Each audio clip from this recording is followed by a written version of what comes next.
What's going on, guys? Nathan with Technology Smash back with another video, and today I have a quick overview of this projector from Crenova.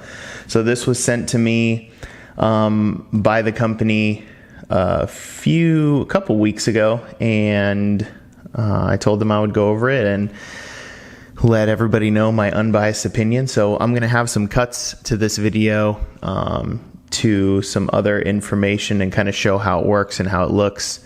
But this is the basic overview of what you get and kind of the size and what it looks like right here. So this is a up to 1080p 5000 lux brightness on this guy.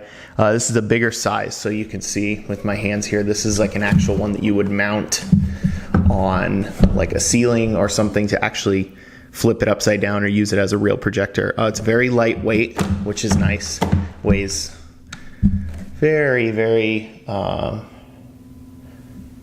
easy to move around and things like that. I'll go over it in like the other video part of this, kind of what it looks like in the ports around it, but I wanted to, in this first part, go over what you get. So in the packaging, besides obviously this, you get this extensive power cord that's already connected. You get an HDMI cable, which is always nice. You get this little like 3-prong adapter for older audio video stuff, so you could set up like a N64 or something like that to it. And then you just get a bunch of paperwork and booklet information, warranty info. And then I wanted to go over the remote here. So this is nice. It's just plastic, and it's got very clicky tactile buttons. So this will let you do everything that you can do on here, you can do on this top part as well. So kind of get into the other part of the video now and show you kind of what it looks like and what else and how I use it and how I set it up. All right, so here we have the projector. I'm just doing a voiceover here so I can kind of give you an overview so you can see the front. Really clean looking too. I like the way that the actual projector looks. This is a stand that can unscrew, and it holds the cap that goes over the lens on it so you don't lose it. There's rubber feet on this, so to give you an angle, obviously, so that you can angle it up to the wall. And then here's that remote that I showed. There's an IR blaster on the front here, and on the side here is a little vent cover, like a dust shield, I think. So you can pull that out and clean it off if stuff gets stuck in it, which is nice. Or replace it, I'm guessing. On the top here, you can see it's the same exact controls as that remote. So if you don't want to use the remote, you can use that. And then on the back side here, you can see I actually just power my Chromecast right through there, which is awesome. You don't need a different power source. So there's 2 USB-A plugins, and I just plug it directly into that, and you can see the HDMI. So I can get a lot shorter cable to make that easier. Power switch right here. And then you can see on this side, there's several more plugins. You have some audio plugins and like a straight DisplayPort plugin too. But yeah, it's pretty robust. It has a lot for the price that you're getting. So you can see here, there's some settings that I'm going to go through just to show you kind of what you can do. So you can change obviously the picture mode, which you can do pretty much with anything visual. Change the color, the sharpness, the brightness. The temperatures of the color. You can change the aspect ratio, which is always important, especially if you're watching older stuff, or if you're, like I said earlier, if you're playing on something like a N64, you would want to change the aspect ratio. There's my dog there, you can see. And it's always good to have these options. Most stuff is going to be probably 16:9, but you can do an X and a Y zoom, so you can kind of change the directional of the picture and how it shows.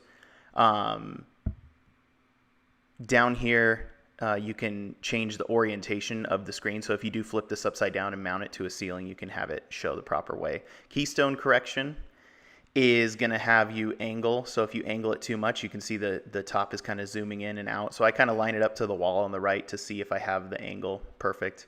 It helps a lot with the picture and the focus all over the place. So that's going to make a big difference.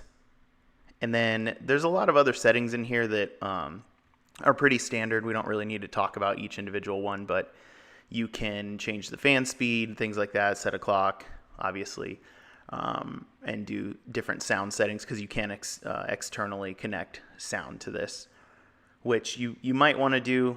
You'll hear at the end here kind of how the sound comes out, but I use a Chromecast for mine for the most part, just easier, so I can just cast stuff straight to it, and that's what I'm going to show you here. So I do it in a wall in my kids' playroom area because we have like movie nights and they really like to set up in here. So literally just cast from any of the tons of apps you can cast from, and that's how I do mine. I just have the remote there for the volume, for the actual projector, and then for controlling the video, I just use my phone.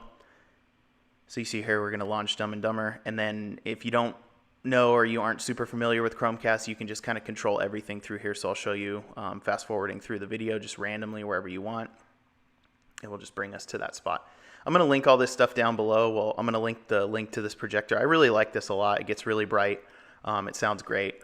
And I think that it is definitely a good buy. So at the end here, I'll kind of let you hear and play out to how the sound is. But thanks for listening. Appreciate it. Here you go.